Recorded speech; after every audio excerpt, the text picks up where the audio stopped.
네, 우리 지난주부터 새로운 주제 설교를 시작했는데 주제 제목이 한 영혼을 더 살리라. 오늘 두 번째 시간으로 한 영혼을 향한 예수님의 발걸음, 우리 이 제목을 통해서 피처리 나누기를 소망합니다. 성경과 또 기독교 역사를 쭉 살펴보면 복음으로 말미암아 어마어마한 부흥이 일어났던 그 역사에는 항상 공통된 점이 있습니다. 그것은 바로 우리가 생각하기에는 부흥이라 그러면 순식간에 수많은 무리가 하나님 앞으로 돌아와서 회심하면서 그래서 예수 믿는 사람이 많이 생겨나서 그런 일들이 일어날 것이라고 짐작합니다. 그런데 그 역사의 첫머리는 사실은 한 사람의 회심으로부터 시작된다는 겁니다. 당연히 한 사람이 회심하려면 누군가 다가가서 그에게 예수님을 전했기 때문에 그 일이 가능한 일입니다. 그 한 사람에게 다가가는 그 첫 발걸음을 시작하신 분은 바로 우리 예수님이십니다. 예수님께서 그 한 사람의 곁에 다가가서 복음을 전해서 그가 예수님 믿고 그가 가족을 비롯해서 주변 사람들에게 복음을 전했기 때문에 이 역사가 반복되면서 이 지구상에 예수 그리스도의 복음이 전해졌고 우리 손에 우리 민족에게 지금 이 자리에 있는 우리에게 이 생명의 복음이 전해진 것입니다. 항상 하나님은 한 사람을 부르셔서 붙잡으셨고 그 사람을 통해서 역사를 이루셨습니다. 아브라함이라는 사람 한 사람을 선택하셔서 지금의 유대 민족을 만드셨고 또 하나님이 모세 한 사람을 선택하셔서 이집트에서 종살이하고 있었던 약 400만 가까이 되었던 그들을 탈출시키는 대역사의 문을 하나님 여셨고 다윗 한 사람을 준비시키셔서 하나님의 영광과 통치를 드러내셨습니다. 그러므로 한 사람이 굉장히 중요합니다. 자, 한번 자기 자신을 위해서 한번 이렇게 따라 보겠습니다. 주님은 나를 귀하게 보십니다.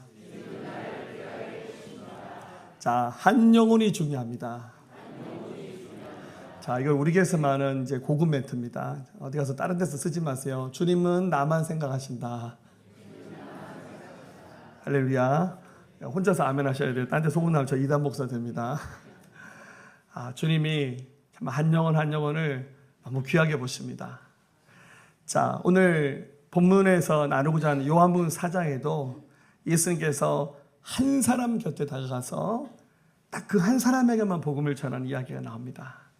이 한 사람이 구원받는 것으로만 그치지 않고 그가 살았던 지역과 모든 사람들에게 선한 영향을 미치게 됩니다. 자, 오늘 본문에 나오는 주인공이 살았던 곳은 바로 사마리아라는 곳입니다. 이스라엘 지도를 잠깐 보시면요. 그럼 이제 아래 사해 바다가 보이고 위에 이제 갈릴리 호수가 보이죠. 사해 바다 좌측에 예루살렘인데 예루살렘에서 이렇게 북쪽으로 올라갈 때 이 지도상에서 보면 사마리아 땅을 통과해서 가는 방법이 가장 쉽게 가고 빠르게 갈 수 있습니다. 얼마 전에 우리 교회에서 이제 성지순례를 갔다 와서 저희가 이제 여행사를 통하지 않고 이렇게 저희 선교사님과 함께 다녀서 차를 렌트해서 이제 운전하면서 다녔습니다. 저는 그 기간이 굉장히 축복이었습니다. 왜냐하면 이렇게 여행사를 통해서 가면 그냥 태워다 주면 내려서 사진 찍고 설명도 오게 다 하거든요. 근데 이제 저희가 운전해서 가니까 어디로 이동하는지 항상 신경을 써야 되고 이렇게 구글 지도 같은 거 보면서 어느 방향으로 가는지 이렇게 가는 게 좀 더 빠를 것 같은데 이렇게 지리를 좀 신경 쓰다 보니까 이스라엘 전체의 지리에 대해서 제가 좀 더 많이 배우게 되는 계기가 되었습니다. 자, 지금 갈릴리로 갈 때 사마리아 지역을 통해서 가면 굉장히 쉽게 갈 수 있습니다. 그런데 유대인들은 어지간하면 이 사마리아 땅을 통과하지 않습니다. 지금도 이제 여기는 이제 서안지구라서 유대인들이 아닌 그 팔레스타인 사람들 자치 지역이기 때문에 좀 들어가면 신문 검색도 하니까 좀 불편하고 또 유대인들은 좀 위험하다고 생각하는 것 같아요. 그래서 어지간하면 이 지역을 잘 통과하지 않습니다. 자, 그런데 오늘 본문에서 예수님이 예루살렘에서 갈릴리로 가실 때 4절 말씀에 보니까 사마리아를 통과하여야 하겠는지라. 이게 이제 우리말에는 좀 느낌이 잘 안 나는데 헬라 원문을 제가 찾아보니까 사마리아를 일부러 통과했다는 뜻으로 이 말씀이 기록되어 있어요. 그러니까 주님이 이 사마리아 땅에서 만나야 될 사람이 있기 때문에. 근데 그 다음 성경 보니까 만났던 사람이 사마리아 여인을 불려줄 한 사람이에요. 이 한 사람을 만나기 위해서 예수님이 일부러 찾아가서 오늘 복음을 전하신 사건이 이 말씀에 등장합니다. 주님이 만났던 사람은 이름조차 기록되지 않은 사람.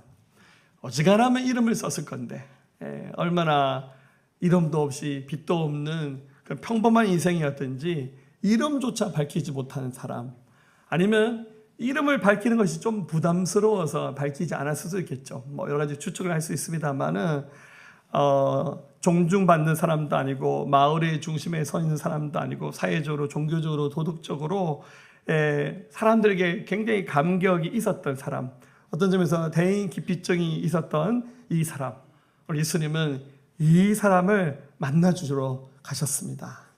오늘 그 주님이 우리 예배하는 자리에도 와 계십니다. 주님 계시니까 졸면 안 돼요. 할렐루야.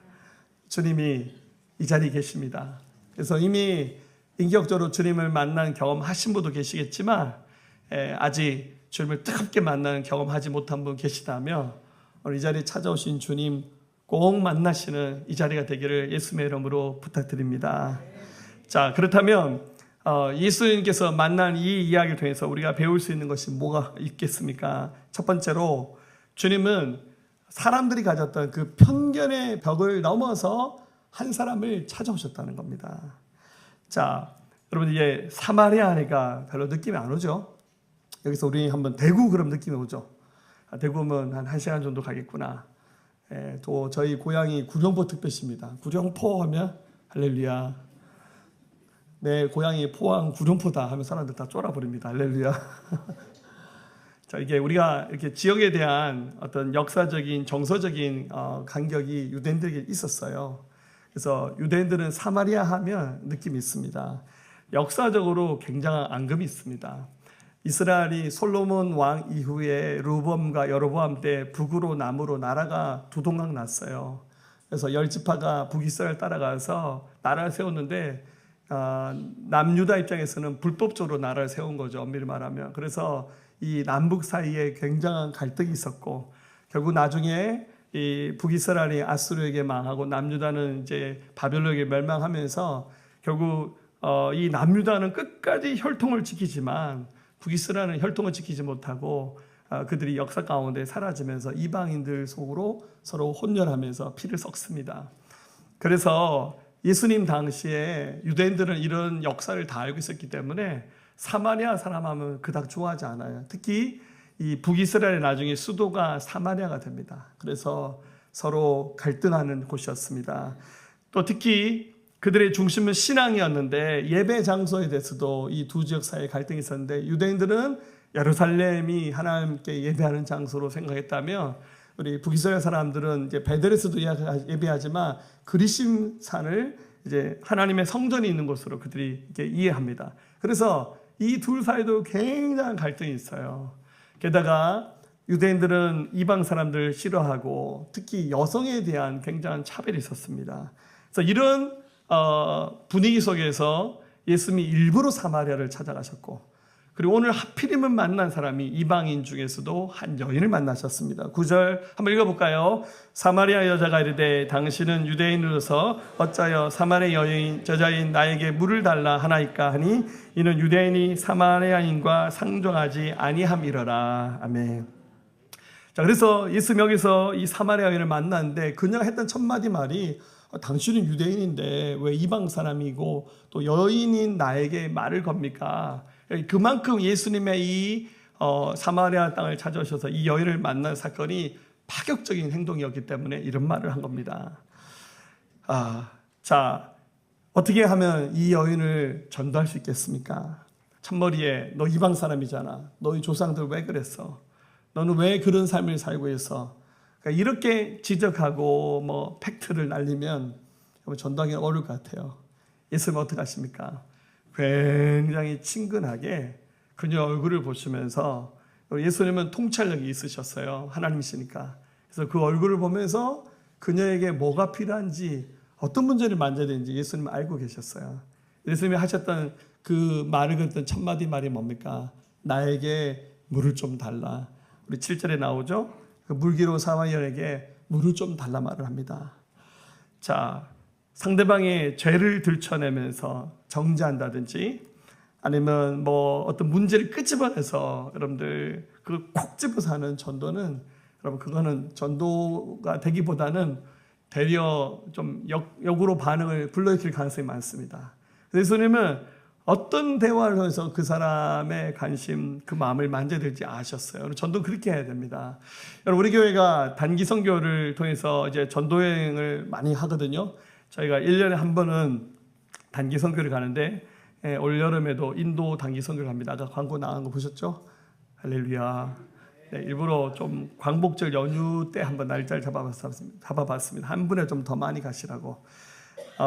저희가 작년에도 인도에 가서 전도를 할 때 북인도 지역에 갔었는데요. 북인도는 무슬림 지역이라서 사실 예수님에 대해서 굉장히 배타적입니다. 그런데도 이분들은 좀 손님을 접대하는 문화가 있더라고요. 그래서 저희가 전도여행 기간 동안 하루 이틀은 팀으로 시간을 나눠서 우리 식사 사 먹을 돈만 드리면서 가서 민가에 가서 재워달라고 하라고 그렇게 해서 저희가 전도여행을 했습니다. 감사하게 다 성공하셨어요. 자, 민가에 가서 전도할 때 제일 먼저 하는 멘트가 뭡니까? 화장실 써도 됩니까? 그러면 웬만하면 다 화장실 쓰게 해주더라고요. 화장실 쓰고 나오면서 이왕이면 차 한잔 마시고 가면 안 될까요? 그러면 무슬림들이 알겠다고 우리 차이 한 잔 먹으라고. 그러면 뭐 이렇게 쿠키도 들고 오고 차도 가져옵니다. 하다 보면 얘기를 한참 하다 보면 일부러 좀 늦게까지 있습니다. 그러다가 혹시 자고 가면 안 되냐고. 여러분 같으면 낯선 사람이 와서 집에 재워달라면 재워주겠습니까? 우리나라는 아마 그런 문화가 없다 보니까 잘 되지 않는데 그분들은 괜찮다고 자고 가라고. 그래서 거기서 자고 가게 되면 이제 그날 저녁 먹고 틈을 봅니다. 언제 복음 얘기할까? 언제 복음 얘기할까? 그래서 막 같이 뭐 마스크팩도 하고 저희 뭐 제기 같은 거 들고 와서 민속놀이 이런 것도 하고 하다가 결정적 순간에 복음을 딱 얘기합니다. 그랬더니 어떤 분은 굉장히 예의 있게 그래 알겠다고 들어주고 보니까 어떤 분은 얼굴이 낯빛이 바뀝니다. 그래서 우리가 여기서 계속 얘기하면 큰일 날 수 있겠구나. 사랑하는 여러분, 이 전도를 하면서 누군가에 다가갈 때 그 사람을 설득해야 되고 뭐 정답을 제시하겠다. 여러분 그런 화법으로 다가가지 마시고 오늘 예수님께서 한 영혼 곁에 다가가시기 위해서 예수님께서 벽을 넘으셨잖아요. 예수님이 당시 사람들이 가졌던 그 편견의 벽을 넘으셨잖아요. 우리도 마찬가지로 누군가의 곁에 다가갈 때 우리들이 이미 가지고 있는 그 고정관념들을 깨뜨리셔야 돼요. 뭔가 우리 한국 사회가 굉장히 양극화되어 가고 있는데요. 우리 세대 간의 차이도 굉장합니다. 우리 연세 드신 분과 젊은 사람들 좀 다른 언어와 문화를 갖기 시작했습니다. 그걸 여러분들 정죄하듯이 보지 말고 우리 어른들은 꼰대라 그러죠. 잠깐만 답을 얘기하고 싶고 그죠? 뭔가 빨리 결과를 맺고 싶잖아요. 좀 천천히 느긋하게 들어주셔야 다가설 수 있어요. 우리 정치적인 벽도 어마어마합니다. 우리나라 보수와 진보는 끝과 끝을 달리는 것 같아요. 여러분들 교회는 정치하는 곳 아닙니다. 우리는 정치가 절대 성경의 법을 넘어설 수 없어요. 우리는 하나님 말씀을 가지고 하나님을 섬기는 사람들입니다. 여러분 개인적으로 바꿔놔서 정치하든 뭐 하든 저는 전혀 개의치 않습니다. 그러나 교회는 이 정치적인 것들이 교회 안에 들어와 버리면 교회의 질서가 무너집니다. 경제적인 것, 사람들 사이에 가난한 사람과 부자, 빈부의 그 양극화도 엄청납니다. 또 마음의 상처가 있어서 그 상처로 인해서 왜곡된 사람들, 마음이 힘들어하는 사람들이 굉장히 많이 있습니다. 여러분 상처가 있는 사람들은요 자기도 모르게 그 입에서 가시 돋친 말들이 나옵니다. 그래서 딱 가까우면 굉장히 까칠하게 얘기해요. 그래서 어떡합니까? 아유 내가 복음 전할 사람 없나? 전도할 사람 없나? 난 니한테 전도 안 한다. 그렇게 물러서 버리면 여러분 그 벽을 넘을 수 없어요.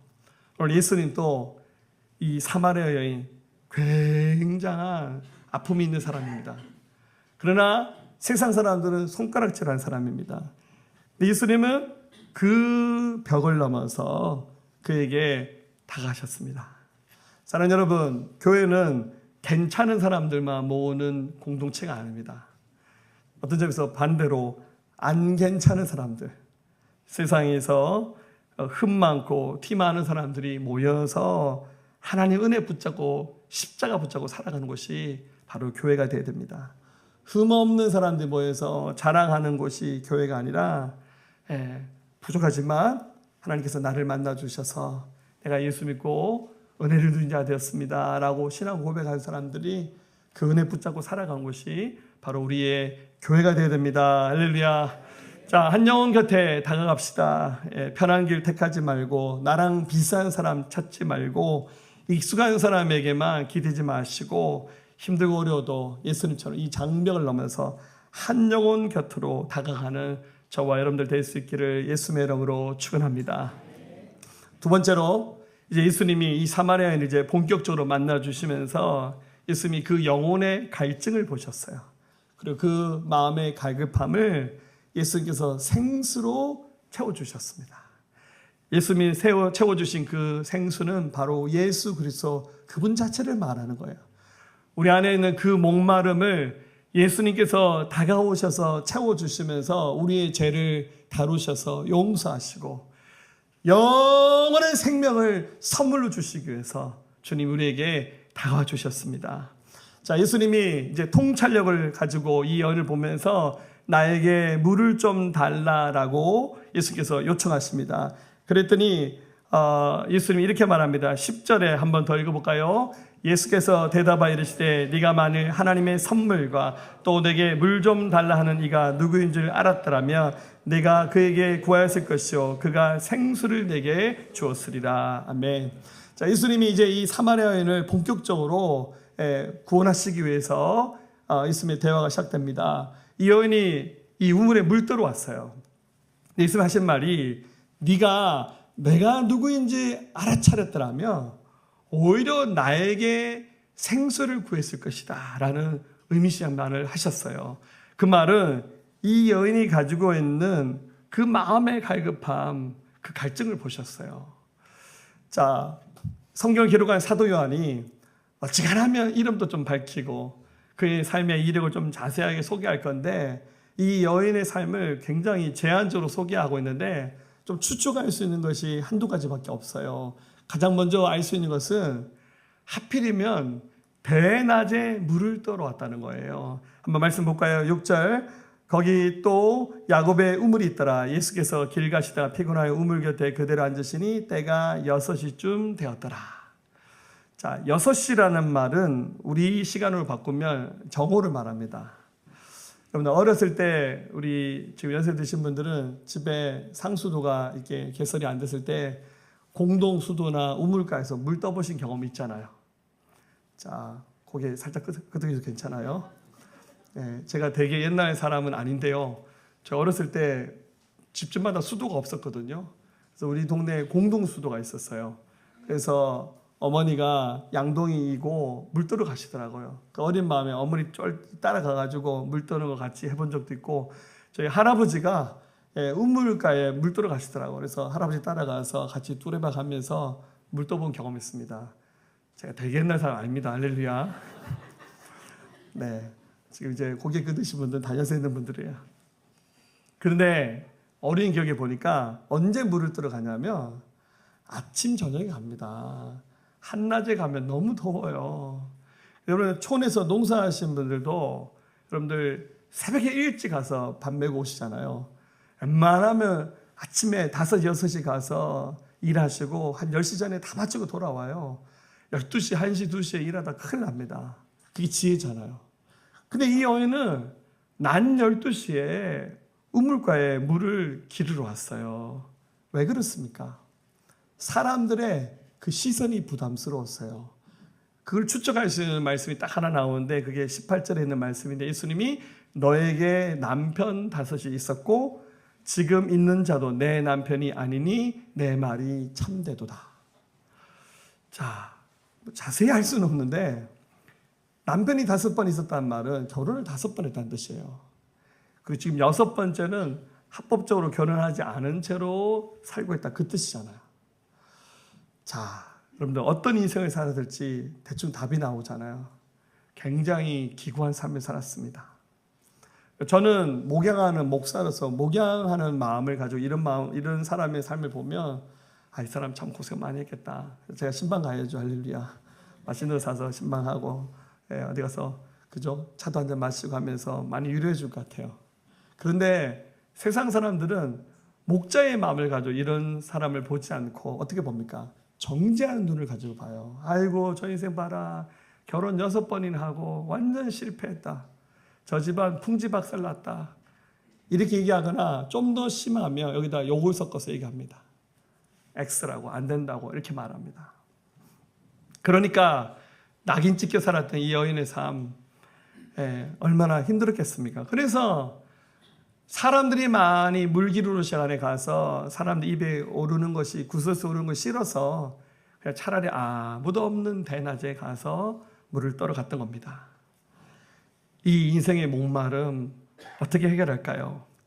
자, 예수 말씀하십니다. 13절 14절 예수께서 대답하시되 이 물을 마시는 자마다 다시 목마르니와 내가 주는 물을 마시는 자는 영원히 목마르지 아니하리니 내가 주는 물은 그 속에서 영생하도록 솟아나는 샘물이 되리라. 예수는 굉장히 충격적인 제안합니다. 물 들어오셨죠. 그런데 이 물은 아무리 마셔도 갈증이 해결되지 않습니다. 마찬가지로 당신이 가지고 있는 그 인생의 갈급함, 목마름 내가 해결해 줄게요. 내가 주는 물은 그 속에서 영생하도록 솟아나는 샘물이 될 겁니다. 그래서 그렇게 말합니다. 사랑하는 여러분, 우리는 다 이런 갈증을 가지고요 자꾸 우물파기를 합니다. 우물파기. 여러분 어떤 우물 파고 있습니까? 어떤 사람은 우물에서 돈을 파고 싶어요. 돈을 많이 벌면 행복할 줄 알아요. 근데 여러분들 차라리 적게 가지고요 한 끼 잘 먹어서 행복한 사람이 있는가 하면 많이 가져도요 불안해요. 너무 많으니까 지켜야 되니까. 그리고 그 재산을 더 누리고 싶어요. 어떤 사람은 사랑과 인정을 받고 싶고 성공하고 싶어요. 근데 여러분들 그 단계 딱 넘어서면 행복할 것 같죠? 그 단계 딱 넘어서면요 또 뒤에서 누군가 나를 추월해오고 지켜야 되니까 불안해서 행복하지 않아요. 사실 우리가 떠마시는 세상의 우물을 통해서는 우리 인생의 진정한 평화, 샬롬을 얻을 수 없어요. 어떻게 해야 됩니까? 진짜 생수를 마셔야죠. 영원히 목마르는 생수의 근원이 누구십니까? 바로 예수 그리스도잖아요. 지금 이 사마리아 여인 앞에 예수님 서 계셔요. 근데 못 알아보는 거예요. 사랑하는 여러분, 이 교회당 안에도 예배당 안에도 지금 예수님이 우리와 함께 하셔요. 주님을 정말로 만나면 우리 인생의 그 갈급함을 해결할 수 있어요. 뭘 먼저 하셔야 됩니까? 눈이 열려져야 돼요.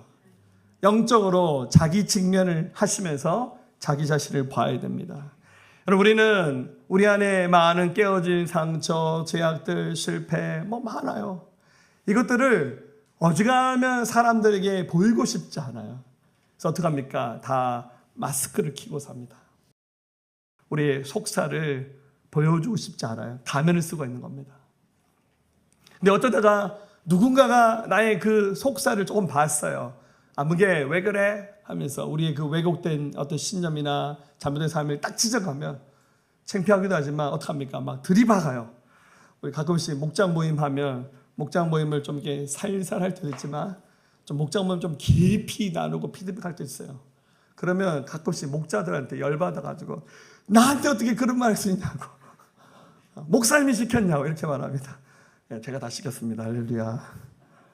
사실은 그게 그 목자가 잘못했다는 뜻이 아니라 나의 그 속 마음이 들킨 거죠. 근데 그 순간 어떻게 됩니까? 나의 그 왜곡된 신념을 인정하고 우리의 죄를 인정하고 끊어내면서 돌이켜서 회개하며 그 순간에 자유함을 얻는 거예요. 그냥 창피해요, 부끄러워요, 감추고 그냥 수면 아래로 내려놓으면 미해결 과제로 그냥 있다가 수시로 계속 반복됩니다. 사도 바울도 자신의 잘못된 신념이 예수님이 하나님의 아들이 아니라고 생각했어요. 그래서 예수 믿는 사람 막 핍박하고 스데반이 돌에 맞아 순교할 때도 찬성하고 다메섹까지 예수 믿는 사람 막 잡으러 가려고 했습니다. 그게 옳은 일이라 생각했어요. 다메섹으로 가다 빛 가운데 찾아온 주님 만났어요. 주님이 그 이름 부릅니다. 사울아 사울아 왜 나 핍박하냐. 누구신데요? 나는 지금 네가 핍박하고 있는 예수다. 그 말에 자기의 모든 신념들, 자기 삶이 잘못됐다는 것을 순식간에 깨달으면서 그가 엎어져서 회개해서 결국 그가 바울이라는 사람이 되어서 세계 선교의 문을 여는 하나님의 위대한 사역자가 되었지 않습니까?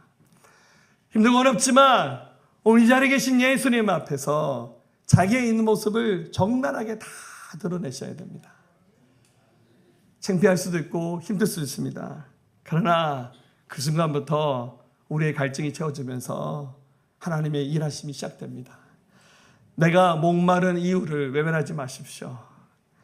내가 채우려 했던 수많은 우물이 결국 우리를 더 목마르게 했음을 인정하면서 오늘 참된 생수에 되신 예수님 앞에 서시기를 예수님의 이름으로 축복합니다. 자, 다른 우물 파지 마십시오. 분명히 말씀하셨습니다. 내가 주는 물을 마시는 자마다 영원히 목마르지 아니하리니. 다른 우물 파지 마시고 오늘 생수의 근원 되신 예수님 앞에 서는 은혜가 있기를 주님의 이름으로 축원합니다. 마지막 세 번째입니다. 이 한 사람 사마리아 여인이 복음을 듣고 난 다음에 변화되어서 그로 말미암아 모든 사람을 살리는 역사가 시작됩니다. 자, 이 사마리아 예수님과 대화를 하면서 처음부터 예수님을 알아차리고 예수님을 구주로 고백하지는 않았어요. 긴가민가합니다. 예수님 먼저 나에게 물을 달라 하시면서 하신 말씀이 오히려 네가 내가 누군지 알았더라면 나에게 물을 달라고 했을 거라고. 사마리아 보니까 예수님이 물들 그릇이 없어요. 이 팔레스타인 지역은 굉장히 우물이 깊습니다. 두레박을 굉장히 깊게 내려야 물을 떨 수 있는데 예수님 손에 그릇이 없어요. 말합니다. 11절에 여자가 이르되 주여 물기를 그릇도 없고 이 우물은 깊은데 어디서 당신이 그 생수를 얻게 사옵나이까. 물들 그릇도 없으면서 뭐 나한테 목마르지 않은 물 준다 하십니까? 그런데 예수님과 대화하면서 그녀가 특히 아까 내 남편을 데려오라는 이런 자기 직면을 통해서 그녀의 삶이 점점점 오픈하기 시작합니다. 그래서 말하기를 19절에 여자가 이르되 주여 내가 보니 선자로소이다. 예수를 보니까 선지자 같으시네요. 어떻게 우리 동네 오셨습니까? 그러나 더 대하면서 이분이 메시아 그리스도일 수도 있겠구나 말합니다. 25절에 여자가 이르되 메시아 곧 그리스도를 하는 이가 오실 줄을 내가 아노니 그가 오시면 모든 것을 우리에게 알려주시리라. 예수님을 그리스도로 인정하지는 못하고 그리스도가 오면 그런 일이 있을 거라고 하던데 뭐 이렇게 얘기합니다.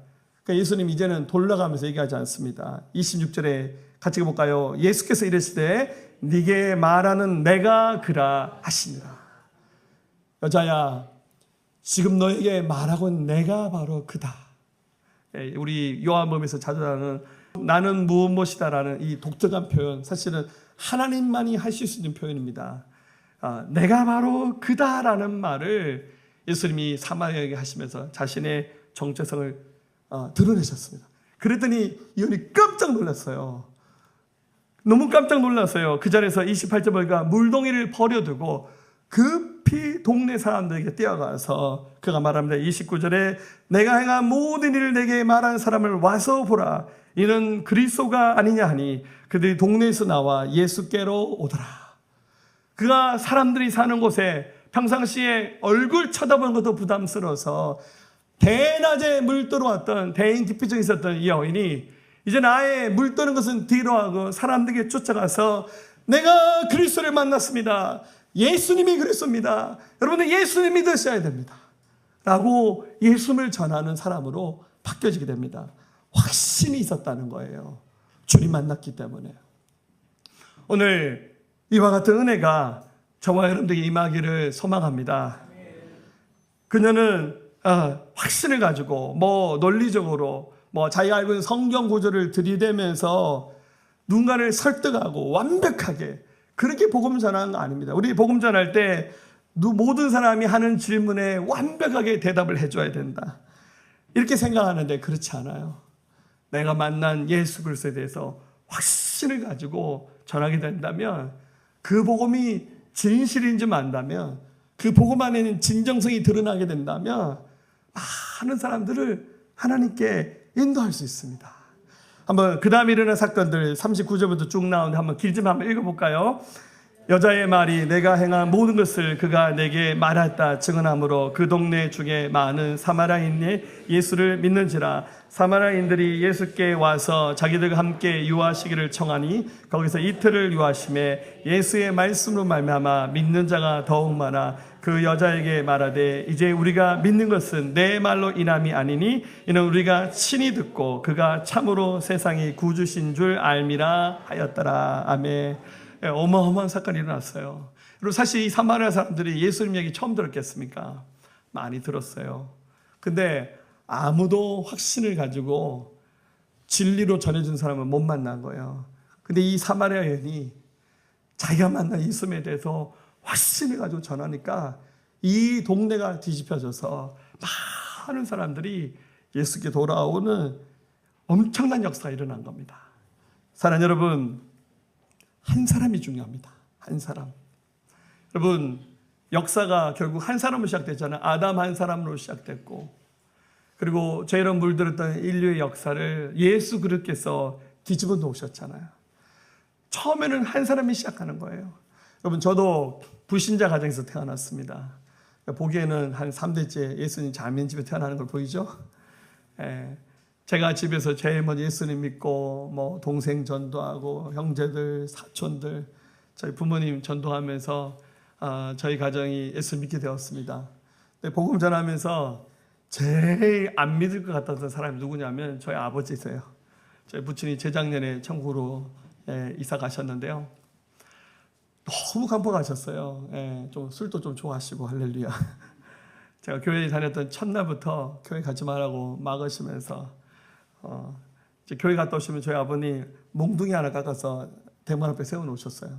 아버님께 매 맞으면서 어떤 때는 문 잠가 문을 안 열어주시더라고. 저는 이렇게 담 넘어서 집에 들어가고 그렇게 핍박받으면서 신앙생활했습니다. 지금 생각해보니까 하나님께서 믿음 만드시려고 저희 아버님 막대기로 쓰셔서 많이 훈련시킨 것 같아요. 근데 기도해도요, 저희 아버지가 예수 믿는다는 확신이 안 와요. 우리 아버지 예수 믿을 수 있을까? 그런데요, 제가 목회하면서 늦은 방학에 제 아버님이 하나님께 돌아오시더라고요. 저희 어머니보다 저희 아버님이 더 먼저 믿을 줄 몰랐어요. 그러면서 마지막에는 정말 천국 소망을 가지고 제 아버님 마지막에 좀 여러 가지 질병으로 고통당하시면서 수술도 하셨는데 마지막에 중환자실에 계실 때 저희 가족들 다 모여서 저희 일부러 가족들 다 불러서 그때 코로나 기간이어서 그 중환자실에 다 들어가게 해주시더라고요. 있었어요. 그래서 저희 가족 한 20-30명이 그 중환자실에서 마지막으로 예배하면서 아버님께 마지막 인사하면서 천국으로 보내드렸습니다. 너무 감사하죠? 근데 항상 첫 출발은 한 사람으로 시작되는 거예요. 우리 조선이라는 나라가 복음을 받지 않고 우상을 섬기고 정치적으로 뭐 경제적으로 너무 어려운 나라였잖아요. 그런데 한 사람의 선교사가 순정에서 와서 한 사람에게 복음을 전해서 이 과정 역사가 축적되면서 이 민족이 이렇게 하나님 앞에 복받은 민족이 되었잖아요. 지금도 마찬가지예요. 저희 교회 6명의 선교사님을 파송했습니다. 선교사님들 파송할 때 선교사님 안전한 데 가세요. 웬만하면 좀 교회도 있고 좀 동력자도 많이 생기는데 그런 데 가세요. 여러분, 이렇게 선교사를 파송할 수는 없어요. 우리 교회 선교사님들 다 어려운 창의적 접근 지역에 막 무슬림 지역에 가겠다니까. 인간적으로는 가지 말라고 싶어요. 그냥 한국에서 신학교 다니면서 목회나 하라고. 할렐루야. 근데 여러분들, 누군가는 그 오지의 사지에 가서 한 사람 예수님 믿게 만들어야 그 민족 안에도 새로운 역사가 시작될 수 있잖아요. 그 십자가를 지겠다는데 못 모르는 사람들이 이렇게 말합니다. 그 선교 왜 하냐고. 그 복음 전하는 일 왜 하냐고. 이렇게 말합니다. 진짜 모르고 사는 말이에요. 힘들고 어려운 곳에 자기 인생 들여서 가겠다는 사람에게 박수 쳐주고 기도해 줘야죠. 왜 그렇게 합니까? 여러분, 우리 극동방송, 오늘 우리 김영호 지사님도 오셨지만, 저도 극동방송에서 이렇게 방송 프로그램 진행하는 일을 좀 여러 번 했던 경험이 있습니다. 방송하면서요, 가끔 이런 생각이 들어요. 야, 이거 방송 누가 듣겠나? 저는 최선을 다해서 만들었지만 어떤 때는 조금 부족하다는 생각이 좀 들고, 또 어떤 때는 새벽 시간 방송도 해본 적이 있거든요. 야, 이 새벽 시간에 누가 깼어 이 방송 듣겠노? 그러니까 이런 좀 믿음 없는 생각을 가져볼 때도 있었어요. 근데 의외로 여러분들 우리 극동방송 또 이렇게 간증들 들어보면 정말 어떤 분은 자살하려고 차를 몰고 가다가 방송에서 나오는 찬송 듣고 설교 듣고 회심했다, 이런 얘기 나오잖아요. 힘들고 어려워도 여러분들 한 사람 곁에 다가간 일을 우리가 해야 됩니다. 거기서 바로 하나님의 역사가 시작되는 겁니다. 여러분, 교회의 사명은 교인들 머리 숫자를 많이 늘리는 것만이 우리의 사명 아닙니다. 한 영혼에 다가가서 이름 없는 사람, 상처 입은 사람, 멀리 떨어진 사람, 예배당 문턱조차 넘어오기 힘든 사람에게 다가가서 그 사람이 우리에게 도움될까 이런 생각하지 마세요. 누가 지금 예수님이 필요한가를 생각하면서 다가가는 것이, 그것이 바로 예수님의 발걸음이 되어야 됩니다. 사랑하는 여러분, 우리 한 영혼 곁으로 다가갑시다. 어떤 분의 간증을 읽었습니다. 공부를 열심히 해서 명문대학교에 입학했답니다. 꿈이 공부 잘해서 좋은 대학교 가서 출세하는 거였습니다. 근데 희한하게 자기가 원했던 그 학교에 입학하고 나니까 마음에 기쁨이 없더래요. 행복하지 않더래요. 내가 이것만 달성하면, 앞서 말했던 이 우물만 파면 나는 행복할 줄 알았는데 그렇지 않더라는 거예요. 술 마시고 막 흐느적거리는 삶을 살았습니다. 평소에처럼 술을 이만큼 마시고 집에 가면 죽어버리겠다라고 생각하면서 집으로 가는 길이었습니다. 그런데 학교 안에서 대학 선교단체의 학생들이, 또래 친구들이죠, 자기에게 전도지를 나눠주더래요. 아무 생각 없이 받았던 그 전도지인데 술 냄새를 풍기면서 그 학생들의 손을 붙잡고 그들이 드리는 그 예배 장소에 갔답니다. 말씀을 들었는데 뭐 하나도 못 알아먹죠. 근데 희한하게 어디서도 해결되지 않았던 그 마음의 공허함과 외로움이 그 예배하는 자리에서 채워지더래요. 그래서 이 청년이 술 취한 상태로 예수님을 영접했습니다. 할렐루야. 아무도 취하는 건 똑같잖아요. 할렐루야. 그리고 예수를 믿게 되었습니다. 나중에 그 선교단체 이끄는 간사로 자기 삶을 드렸다고 합니다. 사랑하는 여러분, 초점을 어디에 맞추고 있습니까? 예수님은 편견의 벽을 넘으셨고 또 영혼의 갈증을 채우시는 생수로 오셔서 모든 일을 완성해 주셨습니다. 우리도 한 영혼 곁으로 다가가서 예수께서 생명을 전하고, 또 아직도 하나님 앞에 서지 못한 분이 있다면 내가 먼저 오늘 영적 직면하면서 생수의 그런 대신 예수님 만나시고 하나님의 뜻을 이루어드리는 일에 자신의 삶을 아름답게 드릴 수 있는 저와 여러분의 삶이 되어질 수 있기를 예수님의 이름으로 축복합니다. 우리 같이 고백하겠습니다.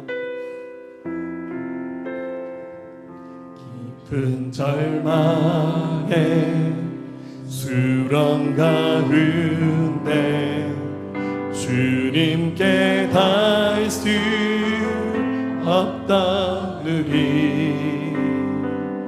어두운 밤 중에 하늘을 향해 주의 이름 나 부를 때 어둠을 뚫고 오신 주 사랑 나의 절망 거두셨네.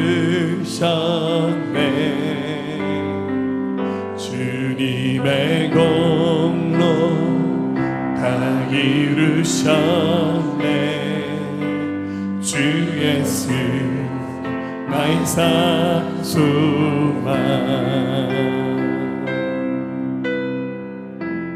그 누가 주의 자비, 그 누가 주의 자비 다 알아.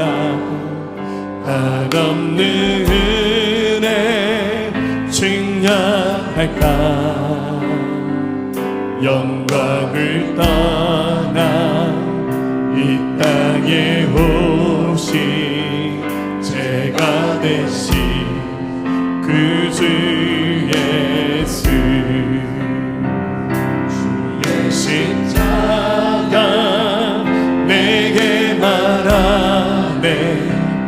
영원히 나 용납됐네. 아름답시나 나는 주의 것 그리스도 나의 산 소망. 아멘. 할렐루야 주를 찬양하여라. 할렐루야 자유케 하셨도다. 죄의 저주 끊으신 주께 구원이 또다. 주 예수 나의 산 소망. 할렐루야 주를 찬양하여라. 할렐루야 자유케 하셨도다.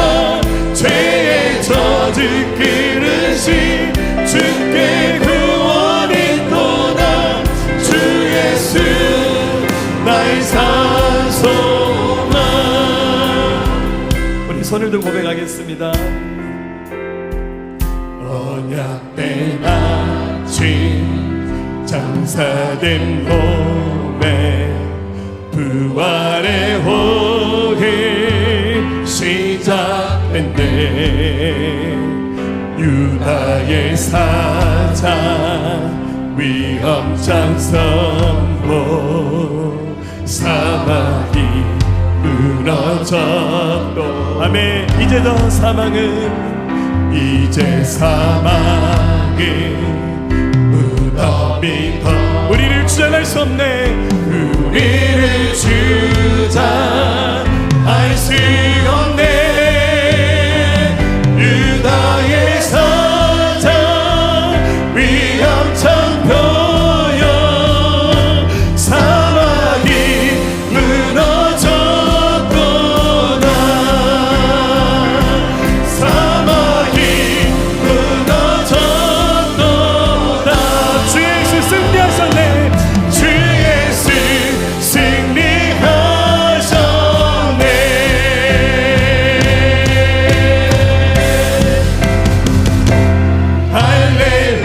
할렐루야 주를 찬양하여라. 할렐루야 자유케 하셨도다. 죄의 저주 끊으신 주께 구원이 또다. 주 예수 나의 산 소망. 그리스도 나의 소망. 그리스도 나의 산 소망. 당신은 나의 산 소망. 아멘. 우리 기도합시다. 이제는 우리 주 예수 그리스도의 은혜와 하나님 아버지의 무한하시고 극진하신 사랑하심과 성령님의 감화감도 내적사 충만 교통하심이 오늘 예수님처럼 한 영혼 곁으로 다가가기를 결단한 그 마음 위에 더 이상 세상에 허망된 것 구하지 않고 영원한 생수가 되신 주님만 바라보기를 고백한 사랑하는 성도의 모든 믿음의 고백 위에 이들의 가정과 일터와 나라와 민족과 모든 열방과 우리 새생명교회 포항 극동방송 위에 지금부터 영원토록 함께 하옵시기를 간절히 축원하옵나이다. 아멘.